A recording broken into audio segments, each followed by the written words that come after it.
Caribbean Newsline is brought to you by the Barbados Tourism Marketing Inc.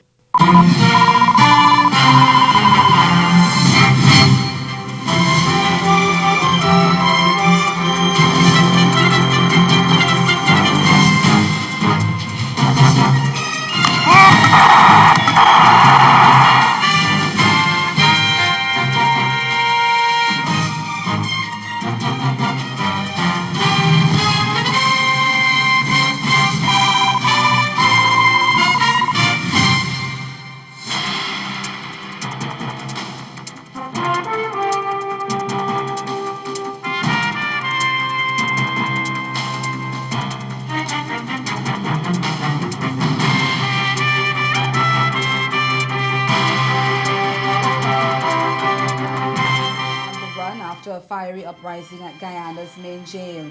That's our top story in Caribbean Newsline for Monday, July 10. From the CMC News Center in Bridgetown, I'm Nicole Best. Good evening. Prison officials have confirmed that 6 officers were taken to the Georgetown Public Hospital with injuries, and one of them, Odinga Wickham, succumbed to gunshot wounds. 2 of the others are in critical condition and the other 3 are stable. The Camp Street prison in the country's capital was practically destroyed after inmates set fire to several buildings at the prison after 4 p.m., similar to what occurred at the prison in March last year when 17 inmates died. More than 1,000 prisoners were evacuated and held outside the building under heavy guard, while arrangements were made to transport them to other facilities. Director of Prisons Gladwin Samuels told reporters on Sunday night the fires were set as a distraction while the prison break took place. President David Granger said law enforcement officers are working along with members of the joint services to recapture those who have escaped custody. Granger said authorities were also concerned about the safety of the inmates and indicated that authorities were trying to confirm whether there were any other dead or injured at the prison. So Guyanese could be assured that they are not going to be prisoners roaming all about the city or the countryside, that they are coming in for. In fact, an interesting aspect of all that took place this afternoon was that many prisoners were helping to put the fires out and to save documents in the office, which is quite remarkable. So I would like to assure Guyanese that the government is working very hard overnight to recapture the prisoners, to put those prisoners who have actually been displaced on the proper accommodation, and bring normalcy back to the prison service. Meanwhile, Public Security Minister Khemraj Ramjatan says he is not taking the blame for the prison fire, while acknowledging that the 2 last major fires and prison unrest at the Camp Street jail took place under his watch as Public Security Minister. He says he does not believe he should step down from his post. In the wake of Sunday's fire and jailbreak, there were scores of calls on social media for Ramjatan to step down as Public Security Minister. After meetings on Monday to address the allocation of prisoners, Ramjatan said decisions were taken to significantly reduce prisoners transferred from Georgetown to Lusenag from 1,000 to 450 in 72 hours. Some major decisions have been taken. They have to do largely with how we redistribute the prisoners at Lusignan presently. You know, it's almost about 1,000 we have there. And we have made some decisions as to how many and who will go to Mazaruni, how many will go to New Amsterdam and Timeri. And we are also in the process of getting magistrates to be at Lusignan for purposes of ensuring that those minor offenses and those who are on bail but couldn't afford it make the arrangements for the granting of bail on their own recognizance so that we can shift some of them back to their homes. The arrangements are being placed as we now speak. 6 magistrates from 6 different magisterial districts working on that. Those districts in and around Georgetown and East Coast and East Bank, so that we can ensure that that will be a further reduction. The Public Security Minister also hinted that the prison could be rebuilt in the same area, although no definite decision on such a move has been made. He said while the government in the past may have been cash-strapped on finding money to build a new prison, it will have to do just that now. Ramchatan estimates that building a completely new prison could cost the government upwards of $6 billion. The Camp Street prison was built to accommodate just over 600 inmates for several years. It had found itself overcrowded by more than 400 inmates. At the time of Sunday's jailbreak and fire, there were 1,018 prisoners at the facility. St. Vincent and the Grenadines Prime Minister Dr. Ralph Gonsalves has described as just another step in a legal process the decision of the High Court to allow two petitions filed by the main opposition New Democratic Party, the NDP, challenging the results of the December 2015 general election to proceed to trial.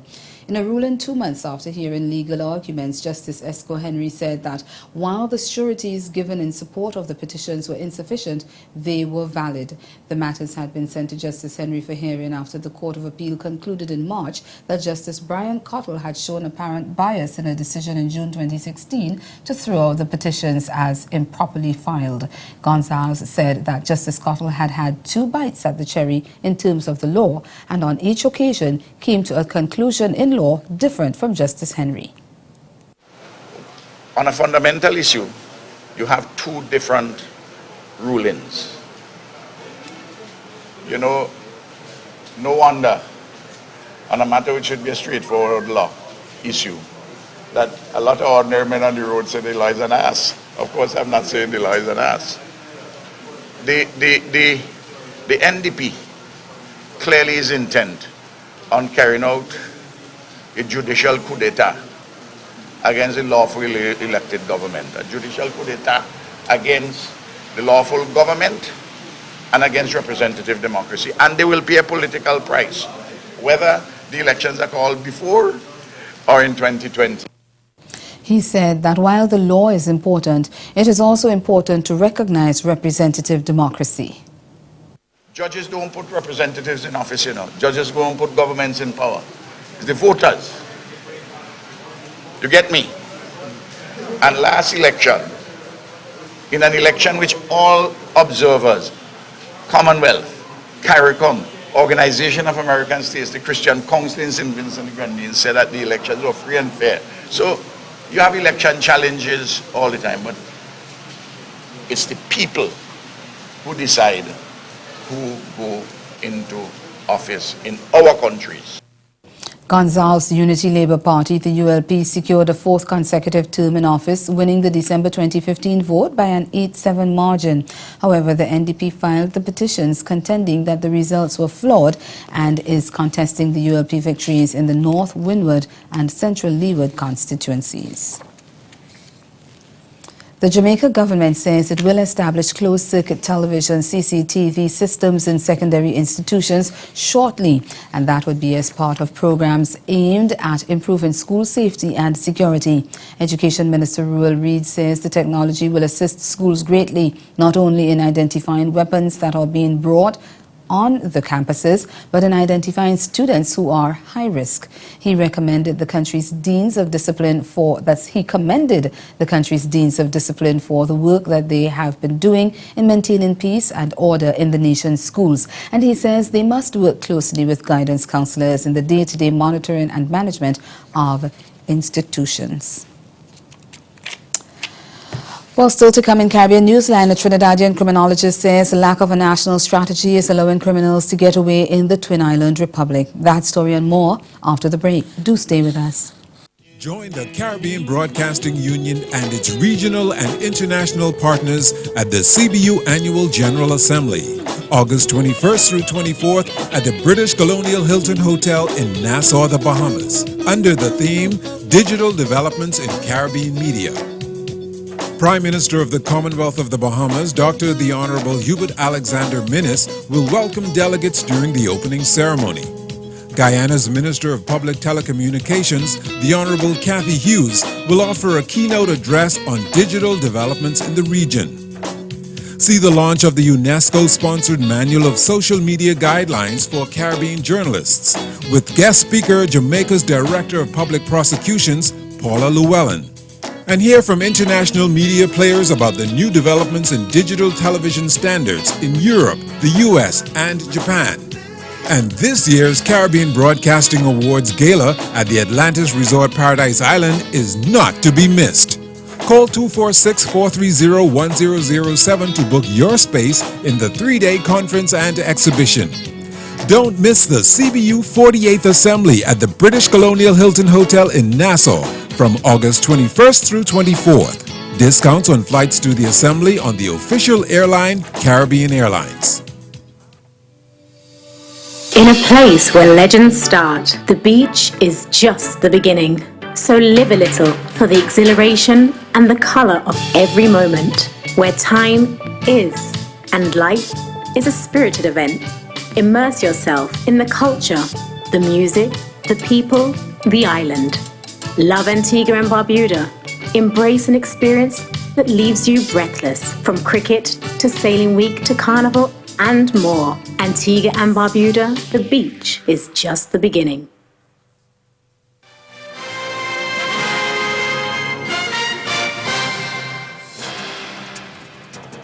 A criminologist and criminal psychologist says the lack of a national strategy is the reason a large number of people in that country who commit crimes get away with it. Renee Cummins was addressing a lecture series on homicide at the University of Trinidad and Tobago on the weekend when she made the assertion. She was hard on the political leaders, including the leader of National Security, Prime Minister Dr. Keith Rowley, saying they had no vision for controlling crime. We get more in this report from Nisha John Mohammed of TV6 News. While crime continues unabated in the nation, one criminologist believes that the responses to curbing this social ill is moving too slow. Ms. Cummings argues that the politics is very divisive when it's time to come up with a response to treat with crime and violence. The conversation on crime and criminality and homicide and violence in this country has been dysfunctional for a very long time. We know that perpetrators are now emboldened by a 14% detection rate, and they're continuing to exploit that detection rate because in Trinidad and Tobago, you pretty much have an 86% chance to get away with murder on any given day. Ms. Cummings said the Prime Minister boasted about the resources allocated to law enforcement agencies. But while that is mandatory, she stated, it is not an approach to fighting crime. We know that government is sounding more hopeless and more helpless in the face of crime and violence. We know that when it comes to law enforcement leadership, we know some have asked for divine intervention. I don't know if we're going to see that anytime soon. As for the country's visionary leaders, well, Ms. Cummings believes that they've lost their way when it comes to reducing crime and criminality. We have a prime minister who has taken the position that he's not a micromanager. He has also taken the position that somehow just giving our police the resources they need would end crime in this country. I don't know where he's getting that kind of information or that kind of knowledge because it's really off base. We have a police service that is probably doing yeoman service because we know we have excellent police officers in this country, but we have a police leadership that is not stepping up to the plate. She holds the view that a comprehensive national strategy which looks at the reduction of homicides and violence, backed by a very robust public awareness and public education, can and will reduce crime. Now to news from our partners over at France Caribbean Broadcast. The beaches in Martinique and Guadeloupe are being invaded once more by sargassum seaweed, and merchants say it is very worrying for their businesses. They say they are facing the same problems as 2 years ago when the seaweed invaded the Caribbean. But this time, they have a better understanding of how to deal with it. We are in Capesterre de Marie-Galante, a municipality most affected by sargasso weeds. It's in the entire coastline that is invaded, impacting the economic activity of some companies, especially this one combining bungalows and restaurants. The customers have only for landscape this mountain of sargassos. We are facing the same problems as in 2015. There are plans that have been put in place, but we have not had any returns. When you have changed all your air conditioners, all your fridges, that have the financial consequence on your activity, and we have never had any help for these losses. The customers tend to desert, so it's a problem to tackle. Solutions? I think since 2015, we know them now.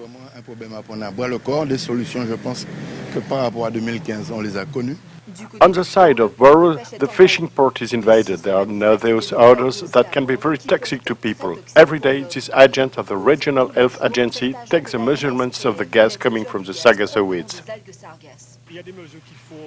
There are levels not to be exceeded so that the air remains breathable, so that there is no risk for the human being. Today we are 0.5. It's not too dangerous, but if it exceeds 5, then it becomes dangerous. So I have two measurements. There, with this device, I have the hydrogen sulfide, and there is ammonia, and I do two measurements every day. The mayor of Capesterre is not indifferent to this situation. She's waiting material means for 2 years to limit the arrival of weeds. Certaines promesses qui avaient été faites jusqu'ici n'ont pas été tenues en totalité. Some of the promises that were made were not kept in full. We were promised a floating boom offshore to push the Sargassos back and move them elsewhere to protect the fishing port and the coastline of Capesterre, because there are people working on this side, and until now we are waiting for the floating boom. We have been promised appropriate machines. I asked the state services to help us. Des engins conséquents appropriés pour. I had the sub-prefect on the phone who asked me to give him an inventory and a list of our needs. So I think that by next week we will have results that will leave us a little hope, even if we cannot repair these weeds. But look at that, it is a catastrophe. Man is powerless. I am powerless in front of that. Last year, a regional convention has been signed to help the companies affected by the Sargassos. Today, there are many waiting to be renewed. And we thank our partners over at France Carré Broadcast for that report, and we encourage you to join us every Monday for news from the French West Indies. And ahead in Newsline Sport, West Indies men and women score victories. We'll be right back with the sport.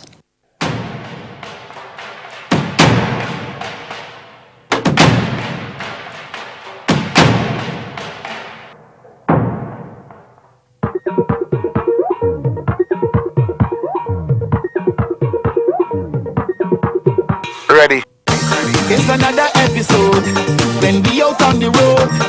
This is what we love to celebrate, to celebrate. This is not Hollywood. No, we don't come out the road. Drink, drink, drink. King Baba and the guitar. Hey, hey, hey. Every fat that I go, you keep on calling me wrong name.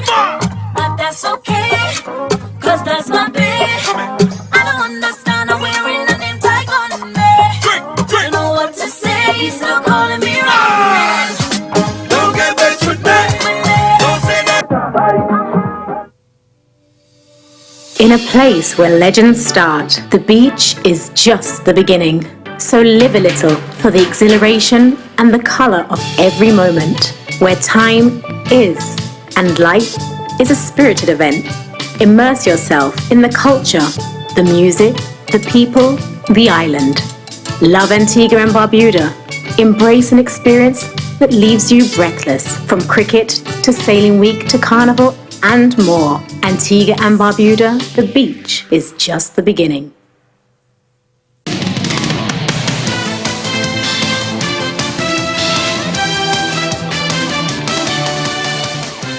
Opener Elvin Lewis led a brutal assault with a record-breaking 100 as West Indies sensationally battered India to win in the one-off T20 International by 9 wickets on Sunday. In pursuit of 191 for victory at Sabina Park, the Caribbean side staged the third highest successful run chase in their history to get home with 9 balls to spare and notch their third victory over India in the last 15 months. India had earlier posted a challenge in 190 for 6 of their 20 overs after being sent in with Dinesh Karthik to top score with 48 of 29 deliveries and captain Virat Kohli getting 39 of 22 balls. But India lost momentum during their innings and never cleared the 200-run mark. Here are the highlights of the India innings. In reply, the left-handed Lewis slammed an unbeaten 125 off a mere 62 deliveries, belting 6 fours and 12 giant sixes. He dominated an 82-run first-wicket stand with superstar Chris Gayle, who made 18 from 20 balls in his first match for West Indies since last year's T20 World Cup in India. This time, however, we'll give you the Caribbean men's highlights. It was complete package of highlights. Chris Gayle trying to dominate, possibly a missed chance. Mahendra Singh Dhoni not able to grab it. But apart from that, the Indian bowlers were completely taken apart. A bit of misunderstanding, but couldn't capitalize. Trademark Chris Gayle shots. Evan Lewis loves anything on the offside. In the ODIs, he didn't do too much in front of the wicket, but not today. Shots all around, movement around the crease, which forced the bowlers to bowl short. And anything he hit was going out of the park today. Lots of movement around the crease for everyone, a couple of chances. This was of Bhuvneshwar Kumar, and Shami and Virat Kohli didn't know what was happening. Sixes all around. Got a couple of chances. This one of Kuldeep Yadav and Dinesh Karthik grassing it. And apart from that, some wonderful shots. Powered away on the offside, powered away on the onside, and this is how Kuldeep Yadav got his first wicket in T20 internationals. Caught Dhoni, and the wicket was of the big man Chris Gayle. Marlon Samuels joined Evan Lewis, but the tempo was the same. Sweeps, slog sweeps, and Shami, whatever he did, nothing worked for him today. It was that kind of a day for Mohammad Shami from the very first ball he bowled. Ravindra Jadeja wasn't needed for quite a while when he was brought into the attack. Had a very good first over, and after that, it was once again that man there, Evan Lewis, reaching his 100 in style, celebrating in style. On the other hand, Marlon Samuels went about getting and accumulating his runs quietly. This possibly a chance, was a tough gather for Mahendra Singh Dhoni, but no stopping Evan Lewis. Couple of sixes in that Ravindra Jadeja over, one on the onside, over long on and then over long off.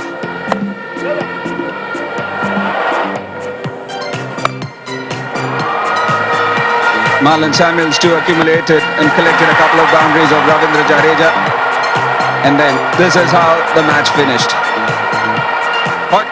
Well, West Indies T20 captain was thrilled with his men's performance and said they had done what was expected of them. To go there and express themselves, take the mantle on. I think I'm playing for free almost these days. I gave them a captain's incentive. Whoever gets to 50 and brings home the game, get half of my match fee. So I think these last couple of games, Marlon did it against Afghanistan, Evan did it here today. But it's all for the cause. There were thousands of people here today, came out here to watch West Indies perform and perform well, and that we did. Put smiles back on their faces, and that's what we come to do. The Windies women were also celebrating after Anisa Mohammed followed up a purposeful rear guard from Marissa Aguilera with a game-chasing spell to give West Indies women their first victory match in the ICC Women's World Cup by 47 runs against Sri Lanka women on Sunday in Derby, England. Mohammed grabbed 3 for 39 from her allotted 10 overs and effected a direct hit for a run-out to earn the Player of the Match award, sending the Sri Lankans tumbling to 182 all-out in 48 overs on a hard, dry Derbyshire County ground pitch. Left-arm spinner Chanel Daly supported with 2 for 30 from 7 overs, and leg spinner Affie Fletcher snared 2 for 38 from 9 overs as the spinners from the Caribbean side thrived on a helpful service. Earlier, Aguilera gave the Windies women innings a boost towards the end and was not out on the top score of 46 from 49 balls. That's from 59 balls after several other batsmen got starts but failed to carry on. Deandra Dotton made 38, Kishonna Knight and Hayley Matthews added 26 apiece. Daly got 21 and Chedia Nation 20 as Taylor's side posted 292 229 for 9 from the allocation of 50 overs in their best batting effort for the tournament. But the news was not so good for the Windies under-19s. Kristen Kalicharan 100 was not enough to prevent them from tumbling to a 5-wicket defeat to South Africa under-19s in the opening unofficial one-day international of the 5-match series on Sunday. The 17-year-old struck 101 at the Caribbean side sent in at Chatsworth Stadium, reached 222 for 8 of their 50 overs. That's Jivor Royal, batting at number 7, chipped in with a breezy 28 of 32 balls. But he and Kalicharan were the only ones to pass 20 as the innings struggled to recover from a poor start. Fast bowler Thando Ninti, the son of legendary South African seamer, was the leading bowler with 4 for 56. In reply, Captain Reynard Van Tonder hammered in 131 not out as the hosts coasted to their target in the 42nd over. And that's the sport. Stay with us. We'll be right back.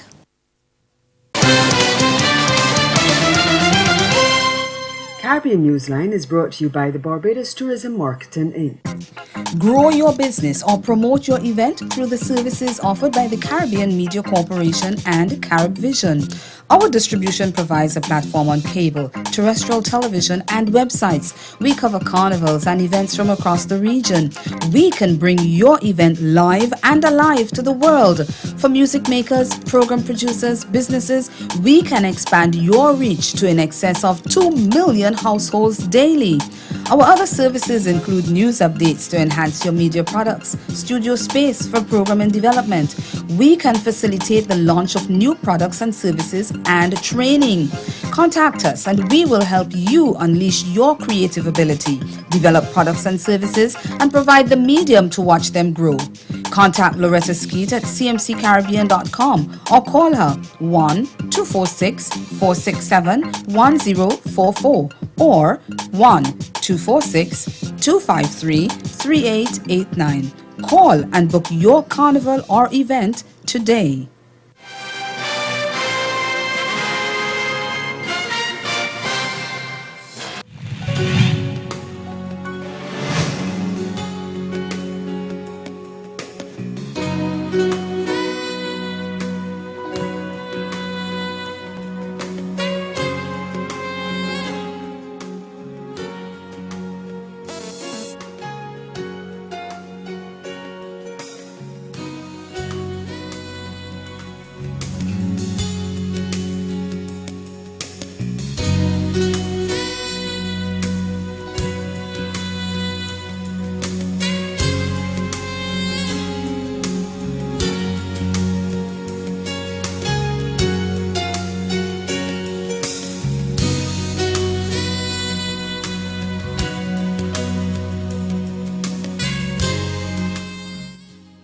Through the services offered by the Caribbean Media Corporation and Carib Vision. Our distribution provides a platform on cable, terrestrial television and websites. We cover carnivals and events from across the region. We can bring your event live and alive to the world. For music makers, program producers, businesses, we can expand your reach to in excess of 2 million households daily. Our other services include news updates to enhance your media products, studio space for program and development. We can facilitate the launch of new products and services and training. Contact us and we will help you unleash your creative ability, develop products and services, and provide the medium to watch them grow. Contact Loretta Skeet at cmccaribbean.com or call her 1-246-467-1044 or 1-246-253-3889. Call and book your carnival or event today.